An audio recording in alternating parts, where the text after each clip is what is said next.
Ассалаумағалейкум достар, сіздермен пайдалы кеңес арнасы. Видеоны көрмей тұрып каналға жазылыңыздар. Бүгінгі видеоны соңына дейін көріңіз, себебі сіздерді қызық жаңалықтар күтіп тұр. Сізді мынадай сұрақтар мазалап тұрған болар. Неліктен қымбат іш киім кию керек?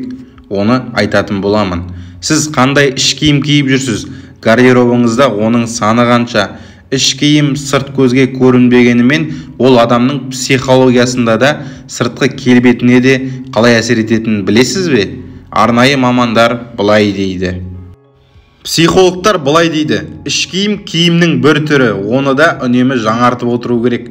Және іш киімнің сапалысын таңдаған жөн. Неге? Өйткені іш киім адамның жүріс-тұрысына, қимыл қозғалысына, мимикасына, көңіл күйіне де әсер етеді. Осы орайда іш киімнің түсі де үлкен рөл ойнайтынын есте ұстаған дұрыс. Жабырқаған сәттерде ақ түсті іш киім кию ұсынылады.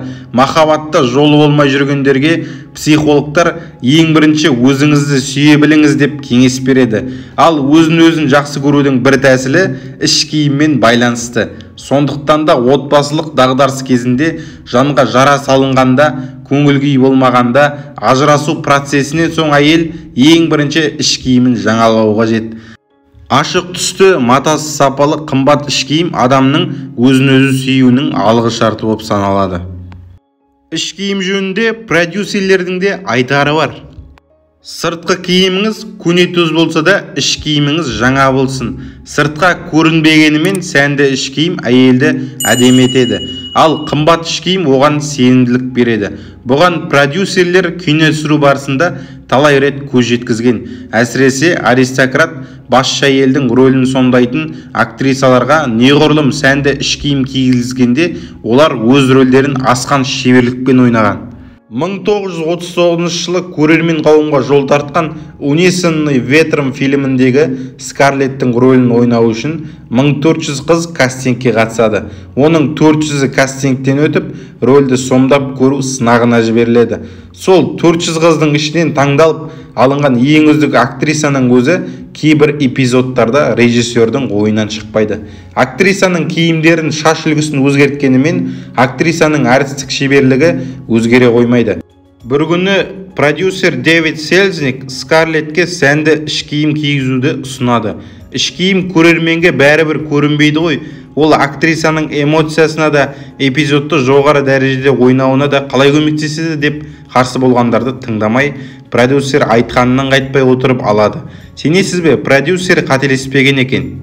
Сөйтіп Скарлетт өз рөлін жақсы ойнап шығады. Сексологтардың да іш киім туралы айтары бар. Іш киім киюден де жақын, өйткені ол тек түнде ғана емес, күні бойы денеңіздің интимді зоналарына жабысып тұрады. Нағыз әйелдің іш киімінің саны кемінде 30 болу керек. Ал егер іш киім саны 3-4-ден аспаса, онда оның еркектен айырмашылығы жоқ. Білесіз бе, жалаңаш әйелмен салыстырғанда торлы атлас матадан тігілген іш киім еркекті қатты қоздырады. Еркекті жалаңаш денеңізбен емес, сәнді іш киіміңізбен таңдандыра аласыз. Адамның ең жоғарғы мүшесі мен ең төменгі мүшесі бір-бірімен тығыз байланысты. Яғни жыныс мүше мен ми. Әдемі іш киім кигенде адамның миында химиялық реакция жүріп, бұл өзгеріс оның көзінен бірден аңғарылады. Нағыз әйел іш киімінің тек денеге ғана емес, адам жанына да өте маңызды екенін біледі. Сондықтан да өзін-өзі сыйлайтын әйел, өзін-өзін сүйетін әйел іш киімге келгенде сараңдық танытпайды. Құрметті достар, видеоның соңында каналға жазылуды, лүпіл басуды ұмытпаңыздар. Әрі қарай сіздер үшін қызықты видеолар түсіре беремін.